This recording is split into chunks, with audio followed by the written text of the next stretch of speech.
Good morning, friends. It's Bob again, bringing you another reflection on the briefer Stations of the Cross as we are here in Holy Week on Thursday. And today we're basically reflecting on the crucifixion of Jesus, at least the beginning of that. And what's interesting is that there's just a lot of assumptions. Most of the Gospels just simply say, and they crucified him. And so there's not a lot of detail. And so therefore we go into lots of detail in terms of helping us understand, because it was a cruel and inhumane way of prosecuting and extinguishing criminals. And it was also a public statement to everyone else: be warned that this awaits you if you cross us as Romans. And so a pretty big deal. But for us, it's sort of encrypted, because the people of the era that the New Testament was written would know exactly what was being said. So here we are in Matthew chapter 27, and we pick up after Simon the Cyrene is forced to carry the cross of Jesus. And in verse 33, it says, they came to the place of Golgotha, which means the place of the skull. And there they offered Jesus wine to drink mixed with gall, but after tasting it, he refused to drink it because it was nasty. When they had crucified him, they divided up his clothes by casting lots. And sitting down, they kept watch over him there. And above his head, they had placed a written charge against him: "This is Jesus, the King of the Jews." 2 rebels were crucified with him, one on the right and the other on the left. And those who passed by him hurled insults at him, shaking their heads and saying, "You are going to destroy the temple and build it in 3 days. Save yourselves. Save yourself. Come down from the cross if you are the Son of God." And in the same way, the chief priests and teachers of the law and the elders mocked him. "He saved others," they said, "but he can't even save himself. He's the King of Israel. Let him come down and from the cross, and then we will believe in him. He trusts in God. Let God rescue him now if he really wants him. For he said, 'I am the Son of God.'" And in the same way, the rebels who were crucified with him also heaped insults on him.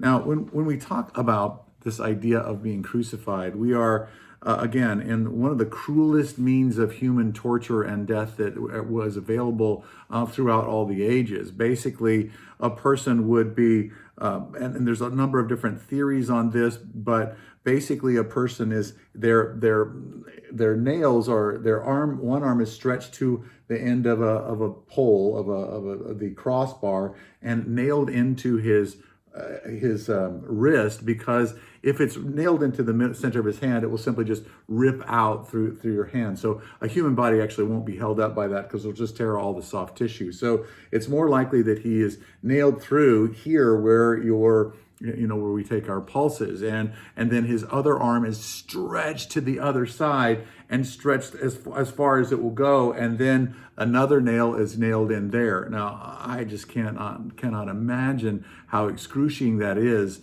And then, depending on your theory and the whole thing, the crossbar is placed up on a rack, and then his feet are nailed in, or his feet are nailed in on the upright bar, but the nails are being driven through the tops of both feet and into the crossbar. And part of the reason for that was to prolong the person's life who's being crucified, because that kind of agony and everything was a sign to the people: don't cross us. And so the Romans did this as a way of being able to communicate very clearly: you cross us, you pay.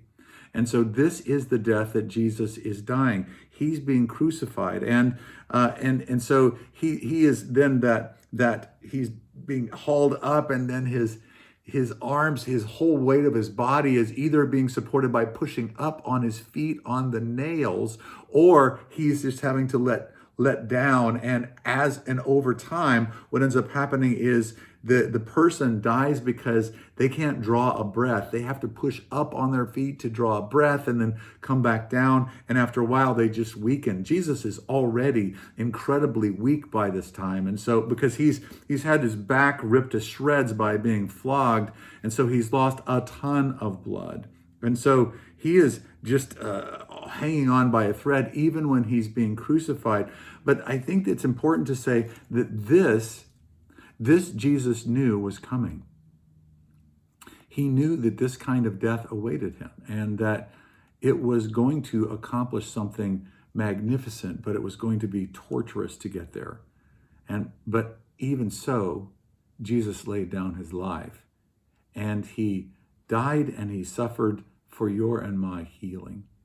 This is love. What we're seeing in this brutality is a peak of heaven's love for us, that this kind of suffering on our behalf, in our place, is actually being given to the Son of God, the perfect, sinless one. And this is all because of love. That's our meditation for today. Reflect on that today. And as we prepare for Good Friday and remembering the death of Christ, let's prepare our hearts. I love you. Thanks for tuning in with me today. God bless you.